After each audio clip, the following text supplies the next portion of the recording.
Biden ने America के 46वें सदर का हल्फ उठा लिया।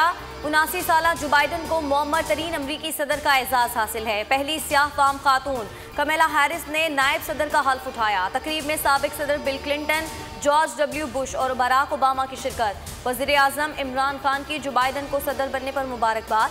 कहा खित्ते में अमन और करप्शन के खात्मे के लिए जो बाइडन के साथ मिलकर काम करना चाहते हैं। शख्सियात की नहीं, जमहूरी अमल की फतह हुई। आज जमहूरियत की कामयाबी का दिन है। कुछ दिन पहले कैपिटल हिल पर हमले ने जमहूरियत की बुनियादें हिला दी। हल्फ उठाने के बाद जो बाइडन का खिताब, कहा बहुत कुछ दुरुस्त करना है और बहुत से जख्मों पर मरहम रखना है। तमाम अमरीकियों को मुत्तहिद करना मेरा मकसद है। हम नस्ल परस्ती और शिद्दत पसंदी को शिकस्त देंगे। फॉरेन फंडिंग केस का मामला उठाने पर अपोजिशन का मशकूर हूं। इलेक्शन कमीशन में केस की समाअत को पब्लिक करने का हामी हूं। जानता हूं कि अपोजिशन जमातों को पैसा कहां से आ रहा है। वजीर आजम की वाना में सहाफियों से गुफ्तगू। उमायदीन से खिताब में कहा कि चोरों का टोला हर दूसरे रोज सड़कों पर आ जाता है। पीडीएम जलसे में 500 रुपए देकर लोगों को लाया गया। इस्लाम को सबसे ज्यादा नुकसान मौलाना फजल रहमान ने पहुंचाया। फॉरेन फंडिंग केस के दरख्वास्त गुजार अकबर एस बाबर का स्क्रूटनी कमेटी पर अदम एतमाद। तमाम रिकॉर्ड इलेक्शन कमीशन के हवाले करने और सबके सामने समाअत का मुतालिबा। पीटीआई के वकील शाह खावर कहते हैं हमने सवालात के जवाबात दे दिए, इसीलिए अकबर एस बाबर परेशान हैं। स्क्रूटनी कमेटी का मजीद तहकीकात से इनकार। अब तक की रिपोर्ट जमा करा दी।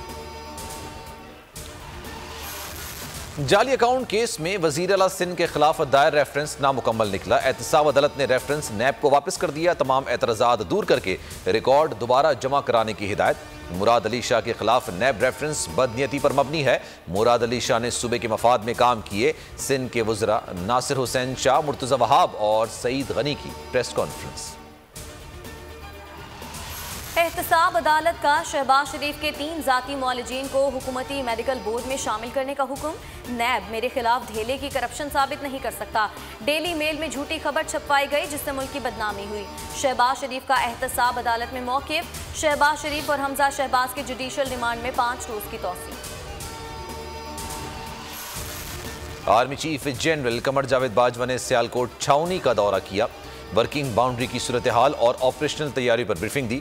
आर्मी चीफ की अफसरों जवानों से बातचीत। कई चैलेंजेस के बावजूद पेशा वाराना महारत और मादरे वतन के दिफा के जज्बे को सराहा।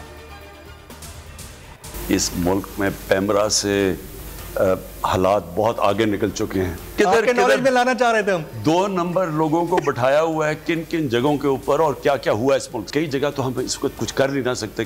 कई कॉन्स्टिट्यूशनल पोस्ट बनी हुई है। और वुकला सिविल सोसाइटी का चेयरमैन पैमरा को हटाने का मुतालबा।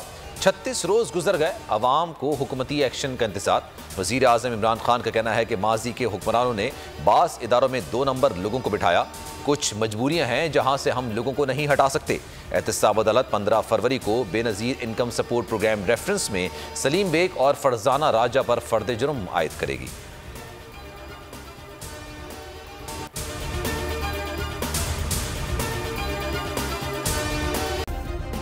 सब्सक्राइब करें और बेल दबाएं ताकि कोई खबर रह न जाए।